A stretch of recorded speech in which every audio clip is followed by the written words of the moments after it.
السلام علیکم ملګرو، زه یم فضل نبی. ملګرو دې وخت مونږ ولاړو د صلیخانې په غرب د څوکۍ باندې، شاته زمونږ تاسو ته زمونږ کیمرامین خیاط محمد توت ښیي.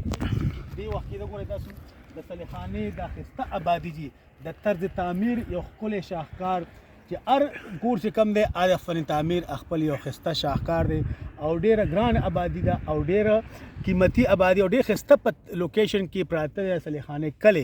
شاته اوسه کوټلۍ ده، بختۍ ده، خو د صلیخانې دا کلی چې کوم دی ګورئ څومره ښایسته د غرب په بیخ کې د غرب په څوکۍ کې کورونه دي چې او بالکل داسې ښکاري لکه دلته چې د انګلینډ یو کلی آباد دی. او یقینا د انګلینډ کلی هم دی، ځکه دې ته مونږ منی دغه لندن هم ویلی شو، یعنې چوټا ولایت ورته هم وایو. چوټا ولایت ورته ځکه وایو ملګرو چې د دې کلي آبادي چې کوم ده د کوټلۍ د بختۍ د صلیخانې آبادي چې کوم ده هغې کې د 90 نه والې تر 95 او 96 پورې چې کوم دی آبادي خلک چې کوم دي هغه د بار په یورپ ملکونو کې، د خلیج په ملکونو کې نه، د یورپ په ملکونو کې مزدوري نه کوي او هلته د هغې نیشنلټي هولډر دي.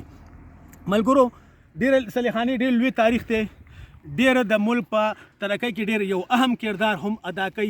ځکه ادا کوي ملګرو چې د دې د کلي کې چې کوم دی دا لږ غونډې آبادي ده، خو د دې کې چې کوم دی دې کې د 15 نه وایل تر 17 18 پورې چې کوم دی د دغه دي چې د بینکونو شاخونه چې کوم دي، هغه بینکونو شاخونه چې کوم دي چې هغه د په نوښار کې نشته، خو په صلیخانه کې د هغې شاخ شته.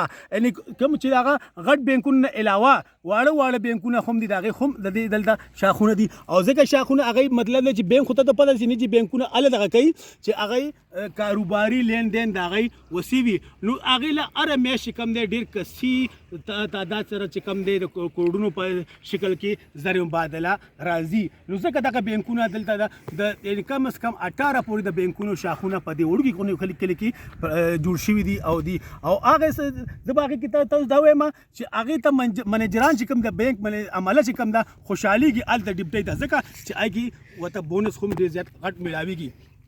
ملګرو ډېر ښایسته لوکیشن باندې پراته دی، شاته چراټ دی، دې خوا تاسو ګورئ ښایسته آباد دغه دي غرونه دي، سرسبز غرونه دي شوي دي. د هغې وجه څه ده چې اوس پرې ډکې روتې دي او دا زموږ د علاقې دپاره ډېر خوشقسمتۍ خبره ده چې په دې دغه باندې چې کوم دی ډکې وشو. او د هغې مین وجه دا ده چې په علاقې ته سوی ګیس راغلی دی، سوی ګیس په وجه باندې دا علاقه چې کوم ده دا سرسبز شوي ده، ځکه سرسبز شوي ده چې هلته ډکې خلک اوس کټ کوي نه، ډکې خلک اوس وي. بل ملګرو ته زه خبره کوم چې دې ځای کې چې کوم آبادي دلته ډېره ځمکه ډېره زیاته ګرانه ده. کوم د صلیخانې کلي کې چې کوم مونږ تپوس کړی دی نو هغوی وایي چې دلته په فوټوارۍ باندې ځمکې خرڅېږي، یعنې په دغه باندې کنال باندې په مرله باندې نه خرڅېږي په فوټوارۍ باندې. او بیا د پاکستان په کرنسۍ باندې نه خرڅېږي، دلته خرڅېږي په کومه کرنسۍ باندې؟ د یورپ په کرنسۍ باندې، د پونټونو په کرنسۍ باندې دلته لین دین په د ځمکو کې. لکه دومره ځمکې ګرانې دي، لکه د اسلام آباد کې ځمکه ارزانه ده، بلیو ایریا کې ځمکه ارزانه، خو په صلیخانه کې ګرانه ده.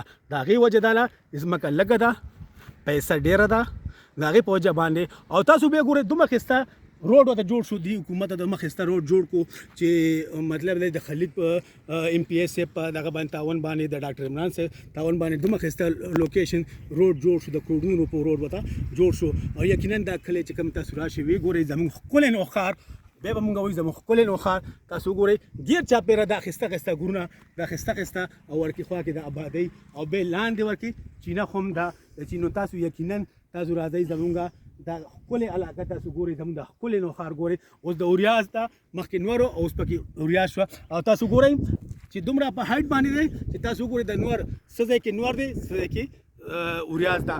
نو زموږ دومره ښکلی نوښار دا تاسو ته ما لږ غوندې د دې دغه ویلو ډېره مهرباني چې مونږ به د نه اوس په دې ماډو ګوډو د خبرو باندې اجازت والو د آینده پروګرام باندې. والسلام جی.